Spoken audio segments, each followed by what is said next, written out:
Hello everyone and welcome back to the Cleveland Browns franchise. I'm your host Husker Eurocat, and today the Brownies have made the playoffs and are playing at home for the first game against the Oakland Raiders. In our last broadcast, we had coverage of the Browns at the Colts, and Cleveland dropped yet another one at the end of the season to go 12-4 on the year. The Colts made a fourth quarter comeback that would be the envy of any coach in the NFL last week and went out on a high note, not making the postseason play. Today, though, the Browns have to contend with the Raiders, who visited Cleveland earlier in the season in week number 6 and sent them home with a big loss. But that was when the Browns were playing much better than they are right now. The Raiders have the 6th-ranked rush defense in the league, and with the Browns' faltering rush offense, they'll be looking to turn this Browns offense into a one-dimensional team. I caught up with Coach Mike Pettini, and he said that the Browns have made serious changes to the offense and how it operates on the field, and they're hoping that those changes will make a big difference in how the running game operates. Time will tell what kind of an impact it makes to the Browns' offensive game. For some insights from the sideline, let's go down to Eurocat Baby. I don't know exactly what to make of these playing conditions, Husker. It's 31 degrees and the forecast is calling for rain. But we're having flurries right now, go figure. The Raiders, hearing the weather report for the game, came in a couple of days early and arranged for a couple of outdoor practices at Kent State down the interstate from here. Time will tell if they acclimate to this weather, though. It's only going to get a little colder, and snow is likely before the end of the game. The Browns are loving it because the colder it gets, they feel they have a better chance in this game. I agree with that sentiment, baby. And everyone knows that the Raiders are not a cold weather team. It will be interesting to see how they handle this. The Browns have won the toss, kicked the ball, and the Raiders have it first from their own 25-yard line. Give us to Latavius Murray, and he fumbles the football, and it's recovered by the Browns. And left guard Tim Lelito, playing center for the Raiders, is down and injured. And there's a booth review on this one. You can see Latavius Murray being forced left on this one and getting upended by Justin Gilbert and loses the football as he's coming down to the ground. I don't know, it looks like a fumble to me. As you can see, the picture slowed down and he doesn't have the ball anymore and he's still in the air. What will the officials call? And the play stands, so it's the Browns football. What a way to start this ball game with a fumble on the very first play. And Robert Turbin takes it around the left side inside the 20-yard line down to the 17. 2nd and 2, and Mostert inside the 15 for a first down. Now from the 13, Stafford goes back to pass, and it's complete over the middle to Travis Benjamin and inside the 5. 2nd and inches. Mostert just breaks the plane of the end zone, and it's touchdown Cleveland. So a little over 2 minutes into this one, and the score is 7-0 Browns. Carr goes back to pass, and it's complete to Rod Streeter at the 40-yard line. Markham at the 41. Carr hands off to Reese, and he bowls his way up the middle for a 6-yard gain. 3rd and 4 now. Murray around the left side, and he has the first down and into Brown territory. Now from the 40, Carr is sacked. Carlos Dansby getting home on that play. So on 3rd and 13, Carr goes back to pass again, completes it to Amari Cooper, but well short of the first down. And that brings on Roberto Aguayo for a 58-yard field goal, and it's short. No good. So the score remains 7-0 Browns. Second down. Stafford rolls to his left, and it's complete over the middle inside the 40-yard line to Gary Barnage.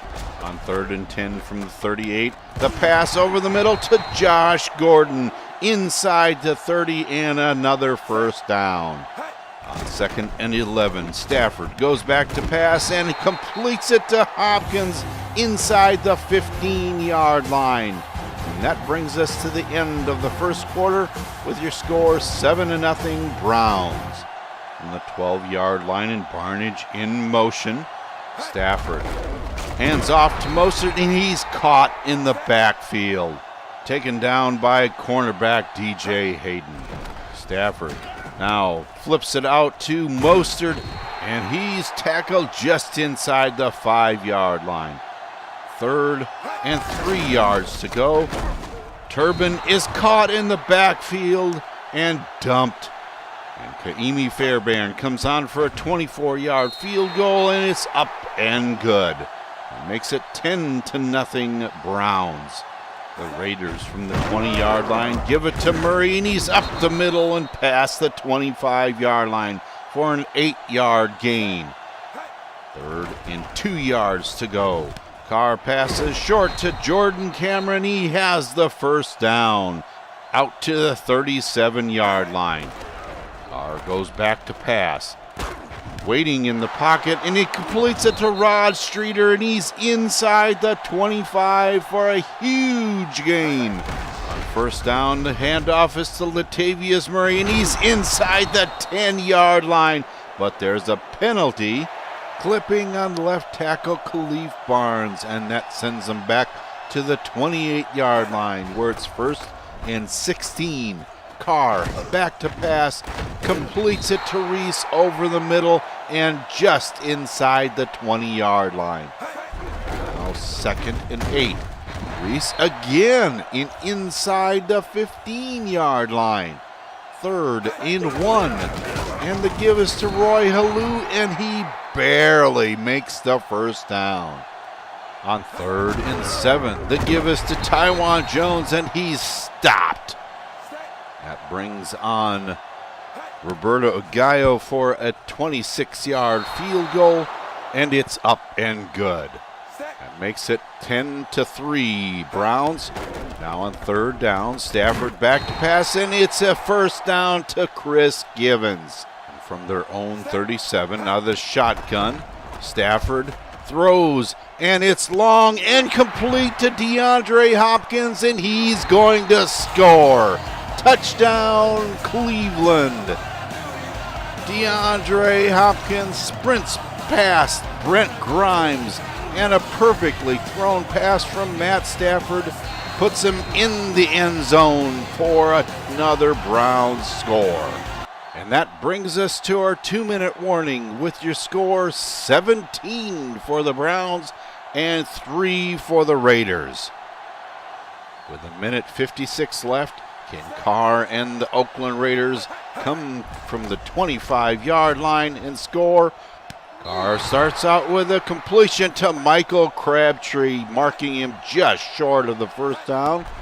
So with inches left to go, Carr is run over by Desmond Bryant in the backfield. And the Raiders go into their hurry-up offense. Carr drops back and completes it to Seth Roberts at the 41-yard line. First down for the Raiders.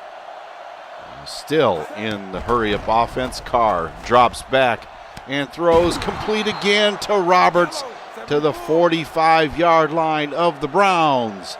The Raiders are moving down the field, and Carr goes back to pass again. Throws complete to Michael Crabtree inside the 35 down to the 34-yard line. 1st and 10 out of the shotgun.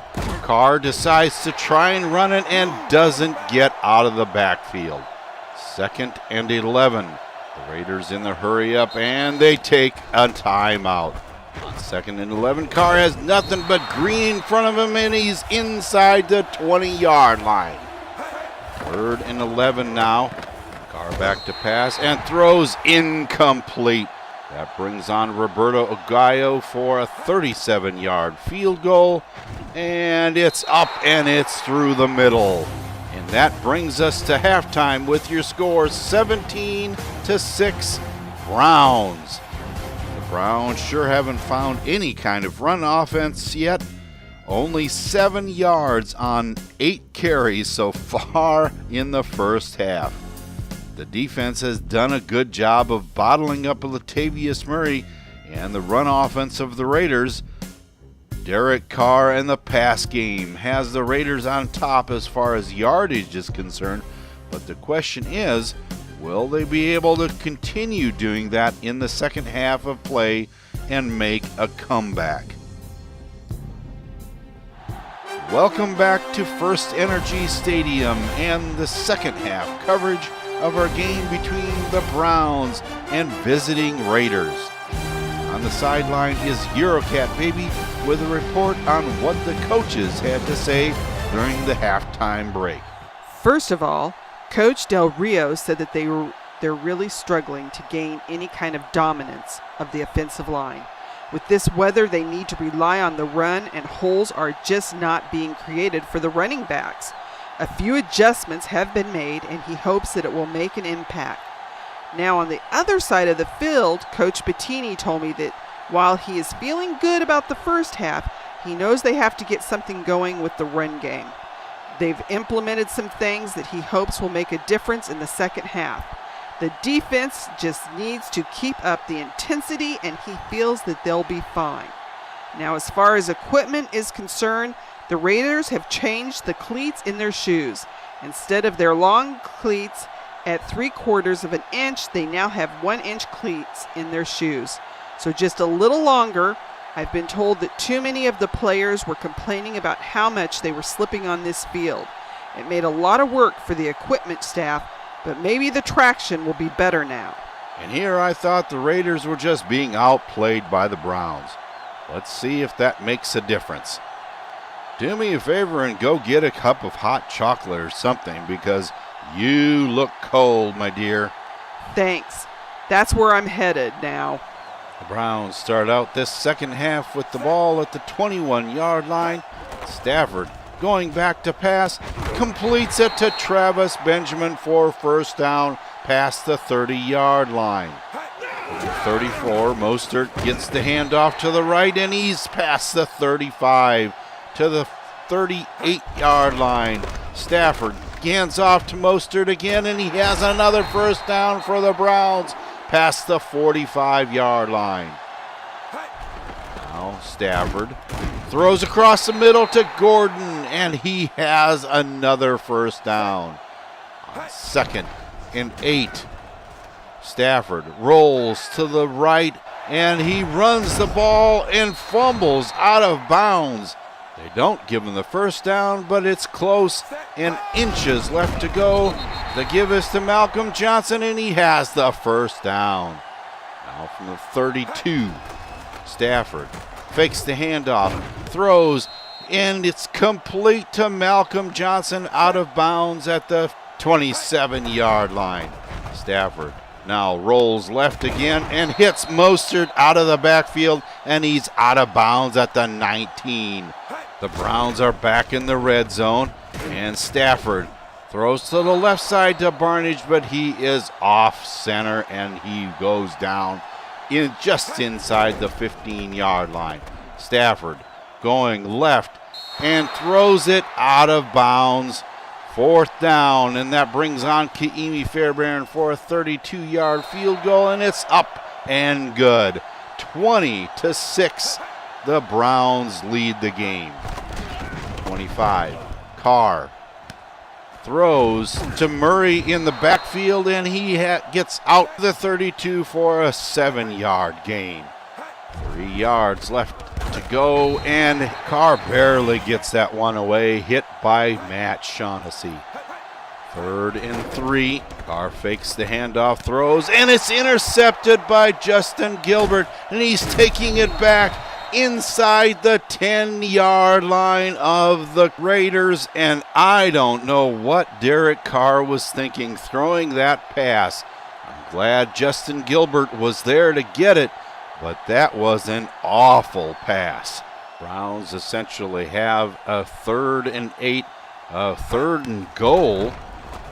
Stafford over the middle to Andrew Hawkins, touchdown Browns. You see here on the replay, Curtis Lofton just didn't follow his man into the end zone, and that frees up Andrew Hawkins to go the distance, and in the back of the end zone catches another Browns score. Now with 2:13 left in the 3rd quarter, can Carr and the Raiders come back from this?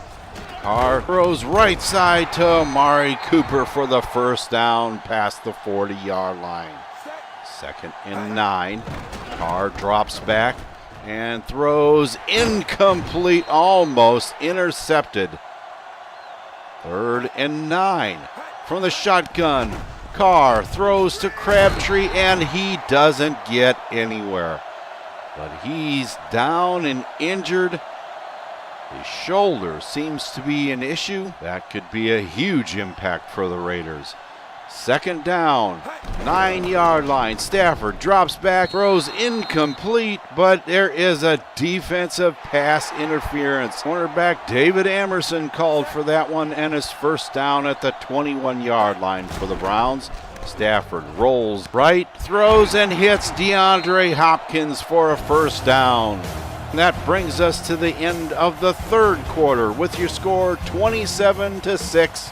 Browns are well on top of this one. With an update, let's go to Eurocat, baby. A quick update on what has happened with Michael Crabtree. The team doctors said that he came down hard on the field after that pass he caught and bruised his shoulder bad enough that it will keep him out of the rest of this game. It won't be easy without their Pro Bowl wideout in the game, but look for Amari Cooper to get more snaps as the game progresses. That is a tough blow for the Raiders. Let's see what they can do without him. Snow has started to fall here in Cleveland. From the 37-yard line, Mostert gets the call and is just past the 40-yard line. 3rd and 5. Stafford back to pass and completes it to Gordon over the 50-yard line. An offensive pass interference is called on Gordon. So that brings it back, and it'll be 3rd and 15 from just outside the 32. Give this to Johnson, and he's caught in the backfield, and the Browns have to punt. From their own 18-yard line, Carr goes back to pass, and he lobs it up to the right side, and Latavius Murray comes down with it. 1st down, just outside the 42, and a fake handoff. And Carr runs to the 40-yard line of the Browns. On 2nd and 12, Carr back to pass and gets taken down in the backfield. Danny Shelton getting the sack. 3rd and 17. Carr back to pass, throws long and incomplete, broken up by Dante Whitner. 1st down for the Browns at the 20-yard line. Stafford throws left, and it's intercepted by David Amerson. Bouncing off the hands of Travis Benjamin into the arms of Ben Heaney, and finally into the arms of David Amerson. That gives the Raiders excellent field position at the 34 of the Browns. And Carr throws across the middle, incomplete, intended for Rod Streeter. From the shotgun, Carr back to pass and completes it to Rod Streeter inside the 30, but it's a 4th down. And 5 yards to go, and the offense stays on the field. Carr throws incomplete, broken up by Justin Gilbert. The Browns take over at the 27.5, and they give us to Mostert, and he's outside the 30-yard line for a 5-yard pickup. Stafford Hands off to Mostert again, and he has the first down and more out past the 40. And that brings us to our 2-minute warning, with the Browns having a commanding lead, 27-6. So just outside the 44, Barnage in motion. Stafford pitches back to Duke Johnson running the left side, and he doesn't get the first down. The Browns have to punt, and with 1:49 left to go, the Raiders have the ball, and Carr goes long to Ricardo Lewis, tackled inside the 30-yard line of the Browns. 2nd and 10 for the Raiders. Carr throws across the middle to Boehringer, and he has another first down for the Raiders at the 11-yard line. The Raiders in the hurry-up offense again. Carr goes to the left and is caught in the backfield, taken down by Desmond Bryant. 2nd and 14, and still in the hurry-up offense. Carr goes back to pass, and it's almost intercepted by Barkevius Mingo. From the shotgun on 3rd and 14, Carr lofts it up for Halou, but he's out of bounds. 4th and 10, and they have to go for it. Carr back to pass, and it's broken up by Justin Gilbert. The Browns now in the victory formation, and Stafford takes a knee, and the game is over. 27-6, and the Browns win their wild card weekend game. The Browns made this one look easy, but if you look at the stats, it would indicate quite a different scenario. The Raiders had more offensive yardage in all 3 categories, run, pass, and total, than the Browns did, but there is where the positives for the Raiders end. If you look at the red zone trips, turnovers, and time of possession, you'll see that Cleveland had an edge in each of those categories, and that means the offense was on the field more with less mistakes and more scores when they got in position for it. And it definitely paid off for the Browns, pulling off this win with a 21-point lead. Matt Stafford had a much better performance today than in recent weeks. He didn't have the most yards he's ever had, but his completion percentage and quarterback rating was exactly where it needed to be. In the rushing department, it was a better second half than first, but it still needs lots of improvement. DeAndre Hopkins finally showed up, in the stats anyway, with 3 receptions for 93 yards and 1 touchdown. That will only be enhanced because Brashad Perriman has been cleared to play in next week's game, so I'm sure the Browns will have a lot of work to do to prepare for next week. On the defensive side of the ball, they certainly did their job. Leading the charge was veteran Carlos Dansby with 6 tackles, 3 tackles for loss, and 1 sack. He, along with young guns Shelton and Jones, had outstanding days, and then comes our game MVP in Justin Gilbert with an interception, 1 forced fumble, and 3 tackles on the day. Not to ruin a future video, but look at these Pro Bowlers. The defense is just littered with them.